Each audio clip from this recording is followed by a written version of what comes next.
भारत देश के 28 में से एक राज्य पूरा जल गया, वो 38 सेकंड बोलेंगे और हम बर्दाश्त कर लेंगे कि वाह मोदी जी बहुत अच्छा किए। वाह 8 मिनट के भाषण में हमारे माननीय मोदी जी 38 सेकंड मणिपुर के लिए बोलते हैं, और जब उनको अपनी मन की बात कहनी होती है तो घंटों देर। मोदी जी ने ये नारा नहीं दिया था कि बेटी बचाओ बेटी पढ़ाओ, मोदी जी ने ये चैलेंज किया था कि हमारी सरकार में, हमारी सत्ता में बेटी को बचा के दिखा लो तुम्हारी औकात है तो। और वाकई आज बेटी सुरक्षित पूरे भारत में कहीं नहीं। विपक्ष निकला था ना यहाँ पे, बीजेपी वाला क्या हाल किया, मार के बर्बाद कर दिया ना, अंदर विधानसभा से उठा उठा के फेंक दिया ना। इससे पहले भी जब आरजेडी विपक्ष में था, जब जनता का आवाज उठा रहा था, उसको उठा उठा के फेंक दिया। सत्ता में लगातार मुख्यमंत्री नीतीश कुमार है, जब उनके साथ आरजेडी सट जाता है तो बीजेपी को लात मारते हैं, और जब बीजेपी सट जाता है तो आरजेडी को लात मारते हैं। लेकिन इन बेवकूफों को समझ में नहीं आता है कि यही राजनीति है, लोगों को चूतिया बनाओ और लोगों का खून पियो और दोस्तों की ये मानसिकता है क्या कि स्त्री को निर्वस्त्र करो और उसे नंगा घुमाओ। पूरी सी कहते हैं कि बेटी बचाओ बेटी पढ़ाओ। मणिपुर की घटना को लेकर के सबको याद है यहाँ पे, और हम अभी पटना जंक्शन पे हैं। मणिपुर में महिलाओं को, बेटियों को निर्वस्त्र करके घुमाया गया है। यहाँ पे सब लोगों का ओपिनियन लेना भी जरूरी है, और ऐसा कहा जाता है वहाँ पे बीजेपी की सरकार भी है। हम जानना चाहते हैं वहाँ पे एन बीरेन सिंह मुख्यमंत्री है वहाँ के, क्या कहना चाहेंगे मणिपुर के बारे में? देखिए, मणिपुर में जो कुछ भी हुआ वो हमारे देश को शर्मसार करने वाली घटना है, और इसके बावजूद भी हमारे माननीय प्रधानमंत्री चुप हैं, माननीय राष्ट्रपति साहिबा चुप हैं, तो फिर हमें नहीं लगता है कि इन्हें कोई भी अधिकार है उस पद पे रहने का। क्योंकि अगर किसी देश के मुखिया के होते हुए सरेआम उनके देश के राज्यों में महिलाओं को निर्वस्त्र करके हजारों की तादाद में लोगों के द्वारा पूरे गाँव में, पूरे शहर में अगर घुमाया जाए, उसमें एक 52 साल की माँ भी रहती है जो किसी सैनिक की पत्नी रहती है, और 2 बहनें रहती हैं जो किसी की बेटी भी होंगी, उनके साथ सरेआम जो किया गया, उसके बाद हमें नहीं लगता है कि एन बीरेन सिंह जैसे गधों को मुख्यमंत्री रहना चाहिए। वैसे ऐसे लोगों को चुल्लू भर पानी में डूब मरना चाहिए। उसके लिए क्यों हुआ ये भाई साहब जानना चाहते थे कि मणिपुर में क्या हुआ और ये झगड़ा क्यों हो रहा है। तो सुनिए, मणिपुर पिछले 3 महीना से जल रहा है, 3 मई की घटना है, 3 मई से जल रहा है। क्यों जल रहा है वो सुनिए। मणिपुर में 2 जाति ज्यादातर पाई जाती है। एक जाति कुकी है जो वहाँ की आदिवासी जाति है, जो वहाँ की मूल निवासी है, जिसको क्रिश्चियन कहा जा रहा है, ठीक है। दूसरा मैतेई जाति है। मैतेई जाति का इतिहास आपको बताते हैं, वर्मा और मुगलई से बनकर मैतेई बना है, जो उस दोनों की लड़ाई है। वहाँ पे लड़ाई क्या है, एक मिनट सर, एक पूरी बात आप ही बोल लीजिएगा, हम बोलने देंगे आपको, पूरी खत्म कर लेने दीजिए। मैतेई और कुकी में झगड़ा क्यों हुआ वो समझिए। कुकी जाति मूल आदिवासी है। आदिवासियों को हमारे सिर्फ मणिपुर में ही नहीं, देश के किसी भी राज्य में अधिक अधिकार दिया गया है। ST में लाया गया, चाहे वो झारखंड हो, चाहे वो मध्य प्रदेश हो, चाहे वो मणिपुर हो, जहाँ पे भी आदिवासी जाति है उसको अधिकार दिया गया है। वहाँ पे जो उस अधिकार है, लेकिन मैतेई जाति को सामान्य वर्ग में रखा गया था। मैतेई जाति वालों ने मांग की कि हमें भी ST का अधिकार मिलना चाहिए, क्योंकि आसानी से जनरल वालों को जॉब नहीं मिल पाता है, और मैतेई वाले को कम पढ़े लिखे होने के बावजूद भी आसानी से जॉब मिल जाता है। इस बात का झगड़ा हुआ था, एक सेकंड सर, इस बात का झगड़ा हुआ था जिसको वहाँ के कोर्ट ने खारिज कर दिया। जिस बात का खुन्नस हुआ, धीरे धीरे आपसी झगड़ा होने लगा। इस बात को तुल देते देते मैतेई जाति के लोग कुकी वालों का घर जलाना शुरू कर दिए। इनफैक्ट मणिपुर की राजधानी इम्फाल में भी हजारों घर जला दी उन्होंने, और जलाने के बाद जलाने के बाद उन दोनों का झगड़ा इस कदर बढ़ गया, बढ़ते बढ़ते इस कदर बढ़ गया कि क्या हुआ है, जिसकी तस्वीर हम हमारे और आपके सामने, पूरे देश के सामने है। जहाँ पे भी कुकी जाति की लड़कियां लड़के मिल जाते हैं, सरेआम उन लोग उसको मारते हैं, पीटते हैं। अभी मणिपुर की एक और वीडियो आई है जिसमें मणिपुर में लाश उठाने वाला कोई नहीं है, वो भी वीडियो हमारे पास मौजूद है। अगर आप चाहेंगे तो वो वीडियो भी हम आपको प्रोवाइड कर देंगे, आप चैनल पे चला लीजिएगा, लेकिन चलाइएगा तो चैनल रिस्ट्रिक्ट कर देगा, ठीक है सर। 1 मिनट, उस पे भी आएंगे, उस पे भी आएंगे,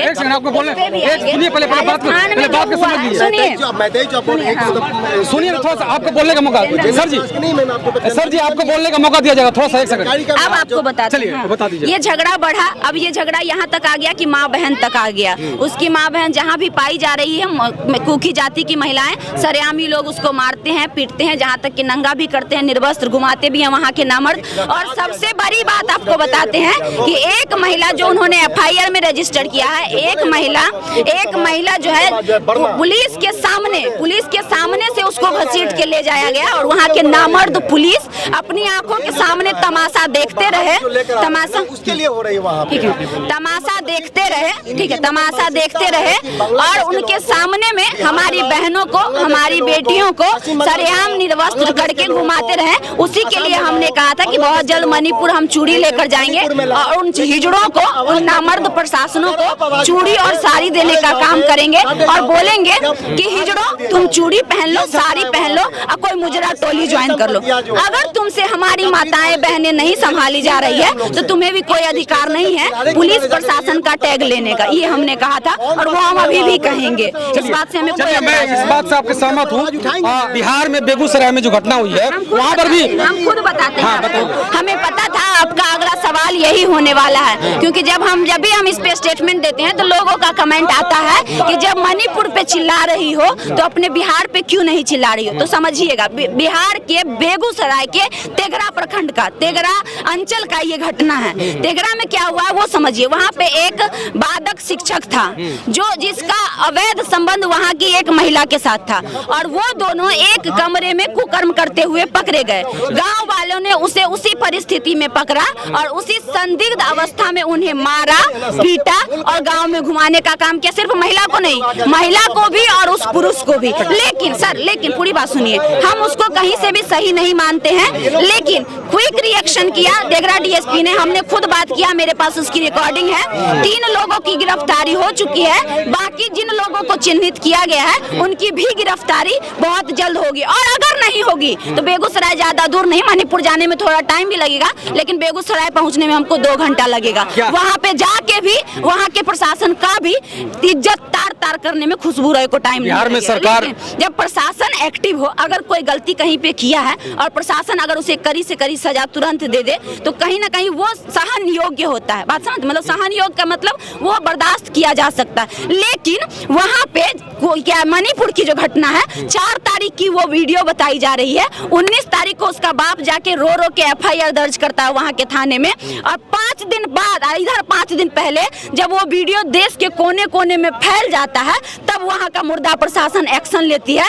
तब जब सुप्रीम कोर्ट का आदेश आ जाता है कि तुमसे नहीं संभल रहा है क्या, तब जाके लेता है, तो उसको मुर्दा प्रशासन नहीं बोलेंगे। वैसे प्रशासन पे सवाल नहीं उठाएंगे। 2 महीना से मर गया था वो प्रशासन वहाँ पे, जब 2 महीना पहले उसका बाप 19 मई को जाके FIR रजिस्टर करवाया था। जरा सोचिए कि उस बाप पे क्या बीता होगा जिसके सामने उसकी बेटी को निर्वस्त्र करके सरेआम पूरा गांव में नचाया होगा। और जब उस बाप ने विरोध किया तो उसको जान से मार दिया गया। एक भाई के सामने उसकी बहन को निर्वस्त्र किया गया और जब उसके भाई ने विरोध किया तो उसके भाई को जान से मार दिया गया। और ये लोग बोलते हैं कि मणिपुर पे बात मत करो। शर्म नहीं आ रहा? ये किसी के भाई नहीं है, ये किसी के बाप नहीं है। अगर इनके सामने में होता, मणिपुर भारत में है ना जी, हम भारत की बेटी है ना। पहले हम भारतीय हैं तब हम बिहारी हैं, बिहारी बाद में, पहले हम भारतीय हैं, पहले हम भारत की बेटी हैं।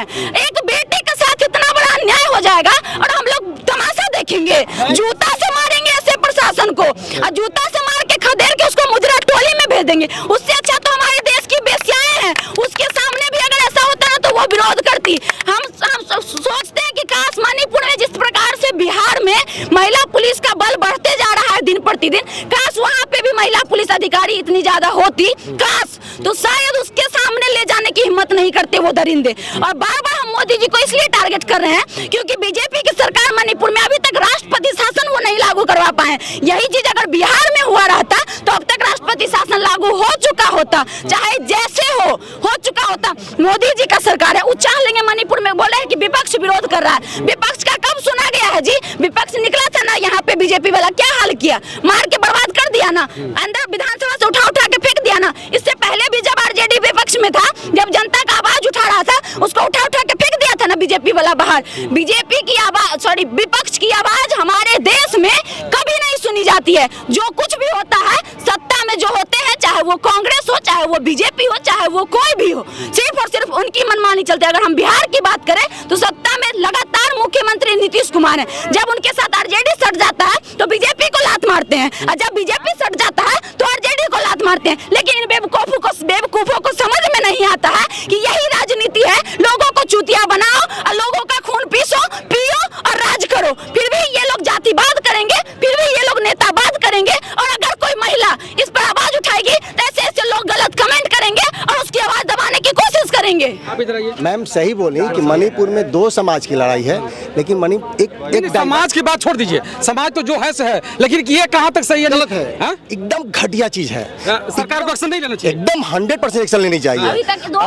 और ये बोली ना कि उसमें मतलब प्रधानमंत्री को बोलनी चाहिए, तो अभी सभी को मालूम होगा कि प्रधानमंत्री खुद आकर पूरे देश को संबोधित करते हुए उन्होंने बोला अभी कुछ ही दिन पहले उसके मैटर पर, और उसके ऊपर कड़ी से कड़ी सजा की ऐलान भी किया उन्होंने, प्रधानमंत्री ने खुद किया है। लेकिन सर सबसे बड़ी चीज़ है ना कि जस्टिस होनी चाहिए, तो जस्टिस सिर्फ मणिपुर की नहीं होनी चाहिए, घटना चाहे किसी भी समाज के प्रति हो, अगर इस तरह की घटना होती है ना तो उससे भी घटिया कुछ हो ही नहीं सकता है। और सभी जगह सभी के लिए एक समान होनी चाहिए। कहीं ये 3 महीने से जल रहा मणिपुर, इसके लिए सरकार जिम्मेवार नहीं है? हाँ, सरकार बताते हैं सर, सरकार जिम्मेवार है। लोकसभा का सत्र चल रहा है ना, सत्ता कह रहा है ना सत्ता पक्ष कि बैठो बात करो मणिपुर के ऊपर, समस्या का समाधान किया जाए मिलजुल करके। दोनों तो हमारा प्रतिनिधि है, सत्ता में जो बैठा वो भी मेरा प्रतिनिधि है, और जो विपक्ष में बैठा वो भी मेरा प्रतिनिधि है। तो चाहिए ना स्त्री को नंगा करके और सरेआम पूरे गांव में घुमाने की बात है, समझिए ना। तो स्त्री को माँ कहते हो, बहन कहते हो, बेटी भी कहते हो, नंगा। ये किसके द्वारा होता है? पुरुष समाज के द्वारा। पुरुषों की ये मानसिकता है क्या कि स्त्री को निवस करो और उसे नंगा घुमाओ। पूरी सी कहते हैं कि बेटी बचाओ बेटी पढ़ाओ। नहीं, महिला सशक्तिकरण ये पुरुष ही करता, महिला सशक्तिकरण की बात। और स्त्रियों को नंगा भी पुरुष ही करता है। तो यहाँ पर कैसे होगा? यहाँ स्त्री जाति को देखिए, स्त्री अपने आप में जाति है, वो किसी जाति में न बटे, वो किसी धर्म में न बटे। अगर किसी भी स्त्री के साथ इस तरह की घटना घटती है, जैसे अभी ये भैया बोल रहे थे, हालांकि हो सकता है कि कुछ जाति को लेकर हमारी कुछ अधूरी जानकारी हो, लेकिन ये भाई साहब बोल रहे थे, एक मिनट सर, ये भाई साहब बोल रहे थे कि हमारे देश के प्रधानमंत्री ने पीड़ा व्यक्त की। जरा बताइएगा कि 8 मिनट के भाषण में हमारे माननीय मोदी जी 38 सेकेंड मणिपुर के लिए बोलते हैं, और जब उनको अपनी मन की बात कहनी होती है तो घंटों देते हैं समय। मतलब भारत देश की जनता पूरी चूतिया है, जिसको सुनने के लिए, जिसको एक आदमी को सुनने के लिए पूरे मतलब कितना 1 अरब 140 करोड़ जनता बेवकूफ है जो उनको घंटों सुनेगी। लेकिन पूरा मणिपुर, भारत देश के 28 में से एक राज्य पूरा जल गया, वो 38 सेकेंड बोलेंगे और हम बर्दाश्त कर लेंगे कि वाह मोदी जी बहुत अच्छा किए, वाह ये बोलेंगे हम ऐसे प्रधानमंत्री को। महज 38 सेकेंड बोलते हैं, वो भी पहले चर्चा करते हैं अन्य राज्यों की, अगले 2 मिनट बाद वो चर्चा करते हैं मणिपुर की, जहाँ पे हमारी बेटियों के साथ ये हुआ। और अभी आप क्या कह रहे थे कि बेटी बचाओ बेटी पढ़ाओ का नारा, गलत फहमी थी आपकी। मोदी जी ने ये नारा नहीं दिया था कि बेटी बचाओ बेटी पढ़ाओ, मोदी जी ने ये चैलेंज किया था कि हमारी सरकार में, हमारी सत्ता में बेटी को बचा के दिखा लो तुम्हारी औकात है तो। और वाकई आज बेटी सुरक्षित पूरे भारत में कहीं नहीं है। चलिए, ये था यहाँ पर का ओपिनियन। बहुत बहुत शुक्रिया, आभार इस वीडियो को देखने के लिए। जय हिंद।